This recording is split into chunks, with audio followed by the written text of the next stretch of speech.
เจ้าสวัสดีทุกท่านสวัสดีตอนเช้าวันศุกร์ข้าพเจ้าขอแจ้งให้ประธานผู้ว่า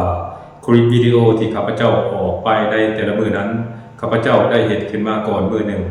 หมายความว่าถ้าข้าพเจ้าจะอัปโหลดในมือวันเสาร์หรือวันอาทิตย์นั้นข้าพเจ้าจะสร้างคลิปวิดีโอนั้นขึ้นมาในมือวันศุกร์หรือบอกกับมือวันเสาร์เป็นต้นเพราะว่าข้าพเจ้า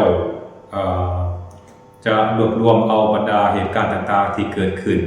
ใน2 มือก่อนหน้าหลังจากนั้นจึงนำลงมาอัปโหลดเป็นวิดีโอให้บรรดาท่านผู้ชมได้รับรู้และก็ได้ชมกันเพราะฉะนั้นบางวิดีโอนั้นมันอาจจะบ่ทันสถานการณ์เท่าที่ควรอันนี้ก็ต้องขอโทษขออภัยบรรดาท่านผู้ชมที่ให้เกียรติติดตามช่องวิดีโอหรือว่าช่อง YouTube ของข้าพเจ้าที่ได้ตั้งขึ้นมาเพื่อเผยแพร่ข้อมูลข่าวสารที่มันเกิดขึ้นจากทางภายในและก็ต่างประเทศมาในโอกาสนี้ด้วย